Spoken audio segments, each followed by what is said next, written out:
오늘 이 말씀을 보게 되면 우리가 중요한 테마를 발견할 수가 있습니다. 우리가 누구인지 내 자신의 신분 또는 정체성을 다시 한번 확인해주는 그런 귀한 말씀입니다.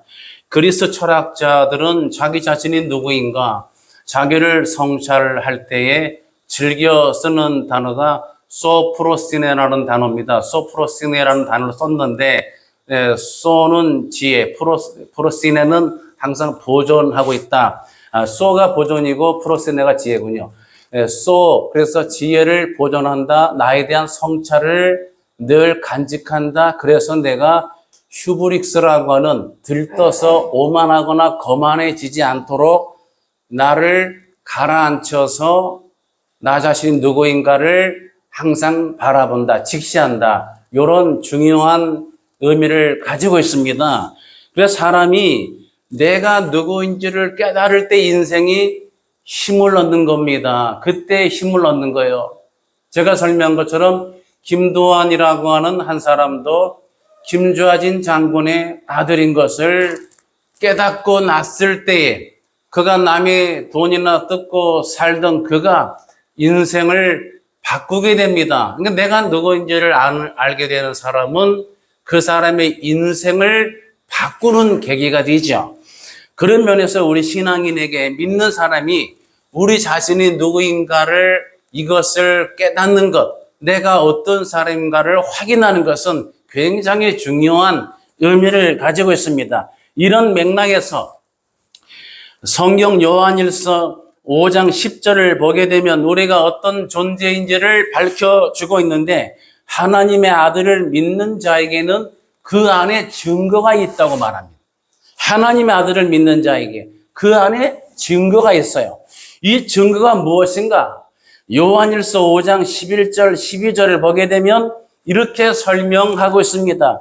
또 증거는 이것이니 하나님이 우리에게 영생을 주신 것과 이 생명이 그의 아들 안에 있는 그것이니라. 아들이 있는 자에게는 생명이 있고 하나님의 아들이 없는 자에게는 생명이 없느니라. 할렐루야.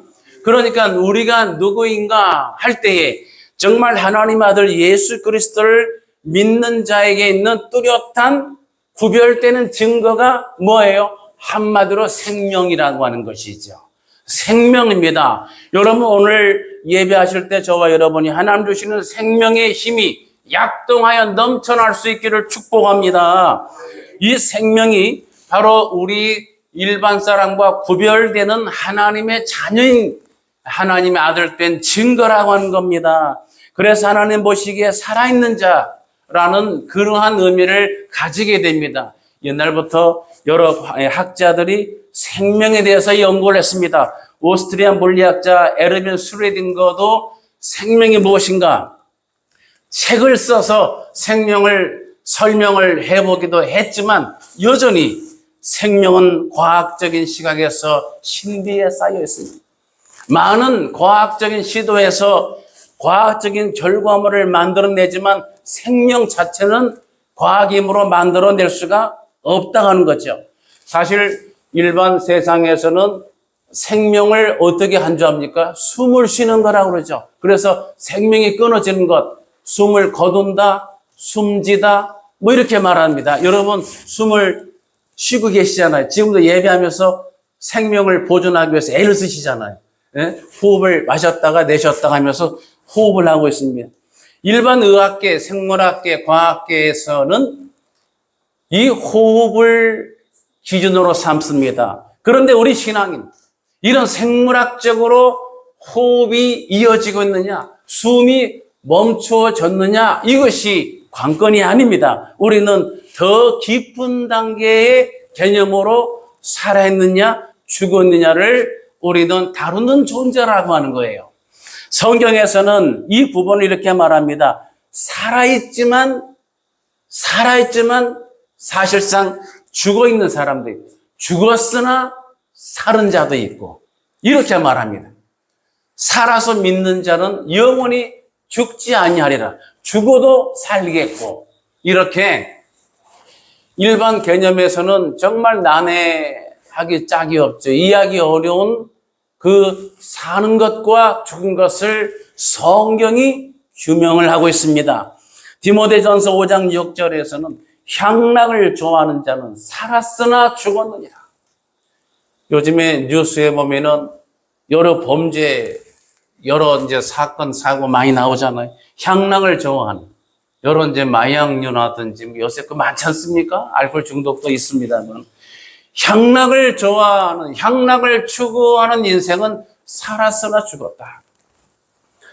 저도 서울에 있는 어느 중학교에 간 적이 있는데, 현수막에 세상에 중학교, 정문 현수막에 흡연율 줄이기 운동입니다. 야, 중학교 정문에 현수막이 흡연은 하지 말아야 된다가 아니라 흡연율 줄이기 운동. 깜짝 놀랐어요. 요새는 약물 중독도 엄청 많습니다. 사실은 가슴 아픈 얘기예요. 소망이 없다는 겁니다. 살아갈 소망과 비전을 잃어버린 겁니다. 그래서 약물로 중독을 해서 견뎌냅니다. 보들레르 시인은 우리가 정말 진노로는 짐을 이기기 위해서는 무언가 취해 있지 않으면 안 된다. 이런 말을 했습니다. 그는 물론 문학적으로 말한 것입니다. 그러나 오늘날 현대, 특히 많은 이 땅의 젊은 자녀들이 희망이 없어요. 살아갈 의미를 찾고 있지를 못해요. 그래서 살았으나 죽어있는. 저도 옛날에 영동 세브란스 근육통 클리닝 할 때 최인혁 집사, 지금 목사가 되셨죠. 최인혁 목사, 고용원, 박정호 찬양인도 장로 되셨죠. 같이 기도하게 됩니다. 늘 기도하는 게 겉은 살아있으나 속은 시체처럼 죽어있는 그런 자들을 불쌍히 여겨달라고 기도하곤 했던 그런 기억이 생각이 납니다. 성경은 살았으나 죽었다고 아주 정말 엄중한 경고의 말씀을 주시고 있습니다.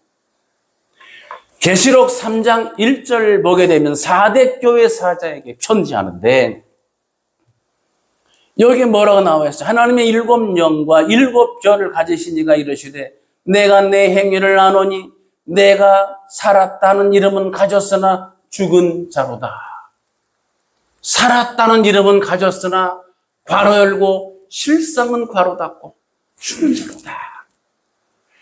오늘날 예수 믿는다 하는 사람들 중에서도 정말 바른 믿음 위에 말씀 위에 뿌리를 내리고 있지 않으면 살아있으나 실상은 죽은 형태와 다를 바가 없을 수가 있습니다.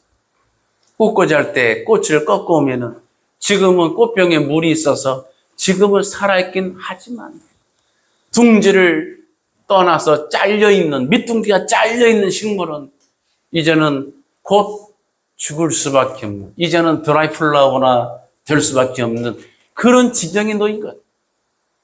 정말 바른 믿음으로, 정말 하나님의 말씀 중심으로, 하나님의 영광을 위한 정말 하나님의 나라를 이 땅에 세우는 간절한 하나님의 일꾼된 자로 우리가 이 땅을 살아가야 될 줄로 믿습니다. 성경은 아브라함과 이삭과 야곱의 하나님이라고 일컫습니다. 하나님은 아브라함의 하나님, 이삭의 하나님, 야곱의 하나님. 그런데 성경은 지금 그들이 생물학적으로 죽어있는 이름이지만 지금 여전히 살아있다고 말합니다.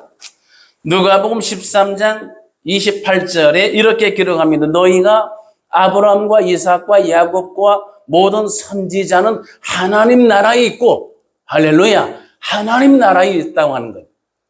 우리는 이 땅에서 숨만 안 쉬면 그저 죽었고 끝났고 모든 것이 종결입니다. 죽음은 분리죠. 사실은 감옥이, 교도소가 힘든 게 분리입니다. 내 사회, 내 가족, 지인, 관계로부터 분리 단절을 정부에서, 국가 정부에서 강제적으로 명해서 수용되는 게 교도소입니다. 이것이 어려운 거예요. 단지 음식이 어렵다, 이부자리가 어렵다가 아니라, 물론 불편하지만 정말 본질은 내가 머물러 살 수 있는 모든 내 소속과 내 그룹, 내 인맥, 내 모든 관계로부터 단절을 당하는 분리 상태.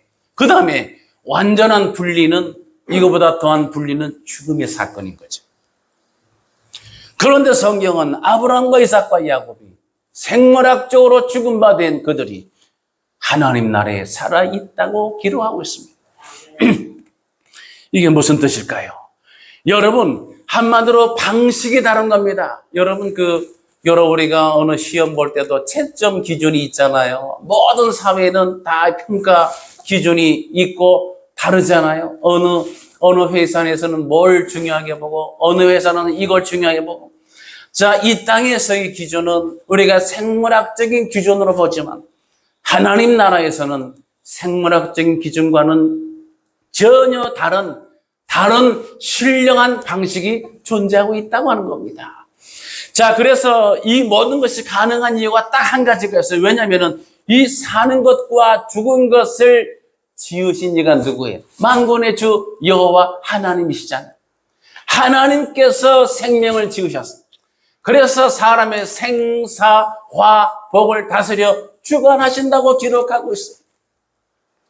하나님이 만드셨기 때문에 그 하나님이 모든 것을 주관하시고 명령하시고 지배, 통치, 다스릴 수가 있기 때문에 하나님이 살았다면 살고 하나님이 죽었다면 죽는 겁니다.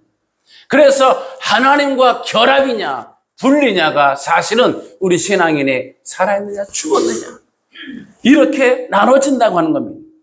사랑하는 예배자 여러분, 영적 생명이 살아있다는 것은 하나님과 관련되어 있다, 이렇게 정리할 수가 있겠습니다. 날마다 우리 사는 동안에 이 땅에서 광야를 지나는 동안에 분주하고 때로는 정신없기도 하고 때로는 상처를 받기도 하고 때로는 내가 많은 고통에 직면하기도 하고 불안과 염려에 시달리기도 하지만 어떤 경우에도 내가 풍부에 처하든 궁핍에 처하든지 간에 어떠한 형편이든지 자족함을 배우면서 오직 하나님을 바라보고 앙망하는 예배자 되시기를 주님의 이름으로 축복합니다. 하나님을 바라보는. 오늘 말씀 보게 되면 그래서 중요한 메시지를 던져주고 있습니다. 이와 같이 너희도 너희 자신을 죄에 대하여는 죽은 자요 그리스도 예수 안에서 하나님께 대하여는 살아있는 자로 여길지어다. 저는 여기서 끝에 말씀이 깊이 묵상을 했습니다. 여길지어다.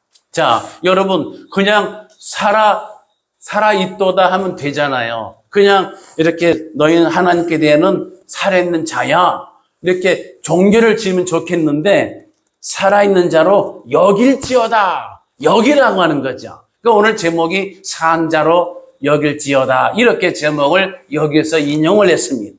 그러면 여겨라. 그런 자로 살아있는 자로 자 하나님을 향하여는 하나님께 대하여는 살아있는 자로 여겨라 했습니다. 이게 무슨 메시지일까요? 첫 번째로 살아있는 자로 여겨라는 것은 성경이 말하는 사실과 하나님이 정하신 생명에 관한 사실과 이 땅에서 보는 눈으로 보는 현상이 같지 않기 때문입니다. 하나님이 명하신 이 모든 생사화복의 기준과 이 세상에서 제공하는 기준과는 명백히 다르다고 하는 겁니다. 사랑하는 예배자 여러분, 이것이 중요한 차이예요. 그래서 이 차이를 우리가 잘 인식하지 않으면 안 됩니다. 사랑하는 예배자 여러분, 성경이 말하는 진리는 성경이 말하는 생명은 눈으로 보는 생물학적인, 육체적인, 육신적인 우리가 말하면 내용물과 포장지가 있는 걸로 저는 설명하는데 포장지에 있다고 하지는 않습니다. 내용물이 있다고 하는 거예요. 그래서 성경은 눈에 보이는 게 전부가 아니라고 말합니다. 고린도후서 4장 18절이에요. 우리가 주목하는 것은 보이는 것이 아니요 보이지 않는 것이니 보이는 것은 잠깐이요 보이지 않는 것은 영원함이라. 할렐루야. 이 같은 사실을 전제하고 있습니다. 그래서 우리 그리스도인이 그리스도 안에서 하나님을 향해서는 우리가 살아있는 자로 이것을 여겨라.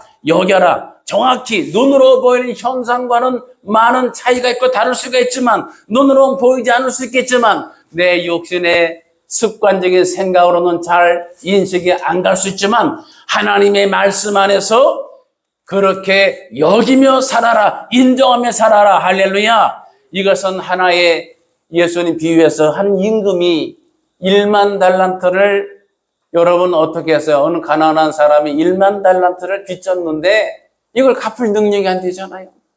아무리 해도 갚지를 못해요. 그래서 임금이 불쌍히 여겨서 1만 달란트를 탕감해 주었다. 여러분, 현대인의 경제관념에서는 잘 이해가 되겠어요? 안 되겠어요? 안 됩니다. 어떻게 1만 달란트를. 여러분, 그 1만 달란트 어마어마한 겁니다. 평생에 갚을 수 없는 이런 것을 한 번에 담보도 없이 그냥 그 시로 탕감해 주었다. 여러분, 이것이 잘 믿겨지지가 않잖아요. 그런 면에서 육신의 습성대로는 이런 하나님의 진리의 말씀이 잘 믿어지지 않을 수 있기 때문에, 눈으로 보는 현상과는 다르기 때문에 그렇게 여겨라 하는 것입니다. 두 번째는, 이 여겨라는 것은 명령의 동사입니다. 여러분, 본문에 여길지어다, 이게 여긴다, 이 단어가 명령으로 주어졌어요. 이 로기제스테가 여겨라, 명령은 강한 시행을 요구하는 거죠. 그래서 11절에 여길지어다는 실제가 아닌 것을 실체처럼, 진짜인 것처럼 간주해라, 이것이 아니라 반드시 이건 사실이기 때문에 그렇게 마음으로 이것을 깨닫고 받고 인정하고 시인하라 하는 강한 명령의 형태입니다. 사랑하는 예배자 여러분, 오늘 하나님의 말씀은 그리스도 예수 안에서 하나님께 대하여, 먼저 죄되는 죽은 자, 하나님께 대해서는 살아있는 자로 여기라고 명령하시고 계십니다. 이 명령 앞에 아멘으로 화답하는 예배자 되시기를 축복합니다. 마지막 세 번째는, 여기라는 것은 아멘입니다. 아멘. 이 아멘의 개념이, 왜냐하면 여겨라 명령에는 하나님이 뭐뭐 하라, 강하고 담대하라, 이럴 때는 우리가 아멘 화답할 때에 그 말씀의 권세가 임하잖아요. 그래서 하나님의 명령이 주어졌다는 것은 아멘을 전제하고 있는 겁니다. 바로 순종의 믿음이죠. 고린도후서 1장 10절에 사도 바울은 이 개념을 이렇게 설명했습니다. 하나님의 약속은 얼마든지 그리스도 안에서 예가 되니, 그런즉 그로 말미암아 우리가 아멘하여 하나님께 영광을 돌리게 되느니라. 할렐루야. 아멘. 그리스도 예수 안에서 우리가 언제든지 예가 됩니다. 하나님의 약속이 언제든지 예가 돼요. 우리는 어떻게 하면 돼요? 아멘으로 받으면 됩니다. 아멘으로 취하는 예배자 되시기를 바랍니다. 이렇게 아멘하게 되면은 이거는 천국 열쇠와 이것이 연결이 돼요. 교회에는 천국 열쇠를 내게 맡기리니, 이 반석 위에 내 교회를 세우신 주님이 열쇠를 맡겨주셨잖아요. 그런데 이 열쇠는 기가 막힌 말씀이, 이 땅에서 풀면 하늘에서 풀리고 문에서 매면 하늘에서 매인다 하는 놀라운 권세가 주어졌어요. 여러분, 모든 문은 왜 잠그겠습니까? 잠그는 목적이 나중에 필요할 때 들어와야 될 사람이 열 수 있도록 잠궈 놓는 거죠. 안 그러면 문을 만들어 놓을 필요가 없겠죠? 자, 들어와서는 안 될 사람이, 즉 악한 이리떼가 또는 영적으로 원수 마귀가, 악한 영이 들어오지 못하도록 문을 잠궈야죠. 그렇죠? 그리고 믿음의 사람들이, 하나님의 자녀들이 열쇠를 열고 들어와야 되죠. 천국 열쇠를 맡기리니. 자, 단단한 쇠로 잠겨지면은 그냥 물리적으로 열어지질 않아요. 열쇠로 열어야 됩니다. 얼마 전에 저희 교회 박 목사님하고 오늘 집사님이 여기 같이 기도하고 교제 나누고 있다가 어떻게 잘못해가지고 이 자동문이, 이 자동 키, 이게 락이 돼버렸어요. 오작동이 생겨가지고 안 열어지는 거죠. 저한테 전화 와가지고 제가 또 불이 나게 달려와서 아무래도 안 열려집니다. 이쪽에 또 문이 있잖아요. 이쪽 문. 근데 그 열쇠가 또 여기 밖에 없는 거예요. 아무리 해도 안 열어져요. 근데 열었습니다, 제가. 어떻게 열었냐면은, 저 조그만 창으로 제가, 슈 하고 그냥 제가 구멍에 맞춰서 제가 성경을 생각했습니다. 정말 풍부에 처하든지 궁핍에 처하든지 자족하는 법을 배우는 마음으로 궁핍한 환경 속에 제가 몸을 통과시켜서 이 문을 열었습니다. 그리고 생각했습니다. 열쇠를 항상 열쇠를 가지고 있어야 되겠다. 사랑하는 예배자 여러분, 이 모든 자물쇠는 거기에 맞는 열쇠로 열어야 됩니다. 열쇠가 있어야 그 문 열려지지요. 이런 면에서 그리스도 예수 안에서 하나님께 대하여는 살아있는 자로 여겨라 할 때에 이 말씀은 열쇠로 연다는 뜻입니다. 내가 그 말씀에 순종해서 아멘으로 받게 되면 하나님 말씀 앞에 하나님께 대한 산자로 여기는 열쇠가 돼서 열쇠로 하나님이 문을 열고 들어오는 놀라운 권세를 우리 가운데 부여해 주시는 것입니다. 사랑하는 예배자 여러분, 그래서 우리가 이것을 입으로 신해야 돼요. 하나님께 대해서는 살아있는 자로 내가 선포하는 것이 필요합니다. 죄에 대해서는 죽은 자로 선포하시기 바랍니다. 이렇게 내가 공개적으로 시인할 때에 이것이 천국문을 여는 열쇠를 내가 얻은 놀라운 의미를 갖게 되는 것입니다. 사랑하는 예배자 여러분, 이제 말씀을 정리해 보겠습니다. 내가 누구인지를 알아야 됩니다. 내가 어떤 자인지, 하나님 모시기 어떤 사람인지, 이것을 모르면은 여전히 죄에 대해서 죽은 자인 것을 알지 못하고 하나님을 향해서 산자로 여기는 것이 내가 분명하지 않다고 하면은 여러 차례 마음고생할 수밖에 없어요. 여러분, 동화 가운데 미운 오리 새끼 이야기 아시죠? 미운 오리 새끼가 원래는 백조 아니겠습니까? 이 백조가 오리보다 훨씬 더 아름답고 우아한 백조임에도 불구하고 자기가 백조 새끼인 것을 모르고, 그리고 오리 어미를 따라다니면서 그 오리의 넓적한 발과 다르고 오리 생겨서가 달라서 다른 점이 자기의 장점인데 오히려 열등감을 가지고서 나는 왜 이렇게 못났을까 하고 그렇게 고민하다가 어느 날 날개가 돋아서 헐헐 날아오르고 오리들이 부러운 눈으로 손가락 빨고 쳐다봤다는 얘기. 물론 손가락 빨았다는 얘기는 안 나오지만, 내 자신이 누구인지를 잊었을 때, 내가 누구인지를 알지 못했을 때 헤맬 수밖에 없습니다. 사랑하는 예배자 여러분, 저와 여러분은 더 이상 원수 마귀에게 우리가 조종당할 그런 신앙인들이 아닌 것을 기억하시기 바랍니다. 우리의 주인은 원수 마귀가 아니라 우리의 주인은 이 모든 천지의 주제이신 만군의 주 여호와 하나님이십니다. 그 하나님만이 우리를 다스리시고 통치하시는 분이에요. 사랑하는 예배자 여러분, 이것을 기억하시기 바랍니다. 그래서 우리를 믿음 안에서 구별해 불러내신 그 하나님, 그 아무도 이 권세에서 빼앗을 자가 없습니다. 요한복음 10장 28절에 내가 저희에게 영생을 주노니 영원히 멸망치 아니할 터이요 또 저희를 내 손에서 빼앗을 자가 없느니라. 요한복음 10장 29절에 저희를 주신 내 아버지는 만유보다 크심에 아무도 아버지 손에서 빼앗을 수 없느니라 기록했습니다. 우리가 이 신분인 것을 기억하고 승리하는 예배자 되시길 바랍니다. 그래서 모든 죄에 대해서, 원수 마귀의 시험에 대해서, 환난과 유혹과 핍박이 올 때는 내가 그 부분에 대해서는 죽은 자로 선포해 버리시고 오직 생명의 주관하는 자이신 하나님을 향해서는 날마다 살아있는 자로 여기시고 선포하시고 시인하시고 인정하시는 복된 예배자 되시기를 예수님의 이름으로 축복합니다. 기도하겠습니다. 할렐루야. 존귀하신 하나님 아버지, 은혜와 사랑을 감사합니다.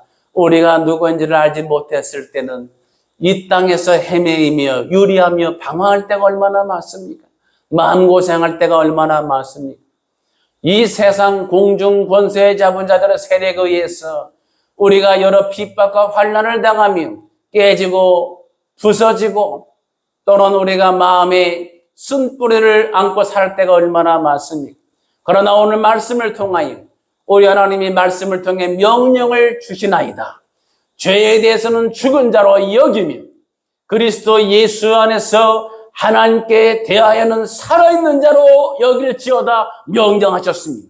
우리가 아멘으로 화답하며 이 믿음으로 열쇠를 가지고 천국문을 열고 하는 정말 하나님의 귀한 자녀들 되게 하여 주시옵소서. 믿사옵고 감사드리며 예수님의 이름으로 기도드리옵나이다. 우리를 죄에서 구원하신 우리 구주 예수 그리스도의 귀하신 은혜와 하나님 아버지의 무한하신 사랑과 성령님의 감동, 감화, 인도, 교제하심이 오늘 함께 예배하는 모든 예배자들 머리 위에와 저들의 가정 위에와 자녀들 위에, 자녀들의 진로와 비전 위에, 그리고 나라와 민족 위에 함께 있을지어다. 아멘.